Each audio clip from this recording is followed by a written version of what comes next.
What is going on, guys, and welcome back to the channel. Today I'm going to talk about the top and pretty much the only things that I hate about my 2021 Dodge Charger ScatPack Widebody. Now, I've had this car for a couple months now, and I put about 5,000 miles on the car. I had a 2018 Dodge Charger RT just before this one with the 5.7, but that car is long gone now, on to its next owner. So anyways, let's get to it. So the number one complaint I have about this car is the throttle response. And I'm not talking about when the car is in drive. I'm talking about when the car is in manual mode and I downshift and then I punch it. It doesn't give me the power right away. There is a significant delay, I would say about 1 to 2 seconds. I'm going to throw a clip in there to kind of demonstrate.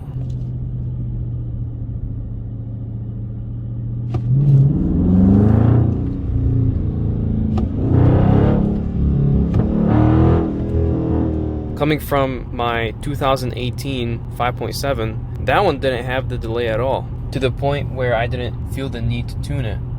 Now, it's nice to know that you can tune the 6.4. That's not a problem. I mean, it's not a big deal. I didn't really buy the car to race it, but it's at least nice to know that this is something that you can fix with a tune. So that leads me on to the next point. The second thing I hate about this car is the bigger catalytic converters. Now, this is something that not a lot of people talk about for some reason. It doesn't seem to be common knowledge, but the 2021s actually have larger catalytic converters than the previous models. And I might make a second video talking about this one, but if you compare the 2020 and the 2021 mid-pipes side to side, you can clearly tell that the 2021 catalytic converter casing is nearly double the size. Now, some people might say that this isn't really an issue and it doesn't affect the driving and it still feels the same, and that's true. For the most part, it feels the same, but if you've driven a 2020 and jumped into a 2021, you'll notice a couple differences. For example, it pops less, it sounds a bit more mellow, and it's definitely quieter. I haven't touched my 5.7 exhaust just because I feel like it was already loud enough.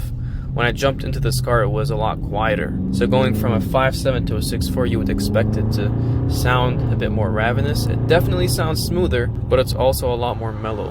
And it took me a while to figure out why, because the exhaust systems are pretty much the same. The catback, the headers are the same part numbers except for a revision update. So I knew it had to do with the catalytic converter. But again, that is not a huge deal. If you were hoping that the car sounded a bit more ravenous, a simple mid-muffler swap does the trick.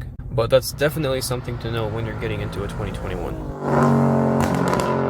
Alright, so jumping on to the third thing that I hate about this car. So changing the driving modes takes a bit of effort. Most cars have it where you can just click it on the steering wheel, or there's like a little knob, or there are even buttons on the dash for it.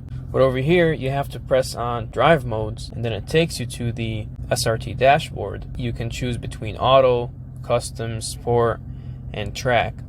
And within the auto, you can actually enable or disable eco mode. You can also go into the setup and change them according to your preferences. Now, it's really cool that Dodge gives you all these settings. I absolutely love it. A lot of cars actually don't give you this sense of customization at all. But my complaint is how long it takes you to get to these setups and to change it to what you want. Again, it's not really a huge deal, but it's just kind of a convenience type of thing. Moving on to the next one. Now, again, this is something that, coming from a 2018, it was kind of a disappointment to see on the 2021s. The gas cap actually does not have a safety latch anymore.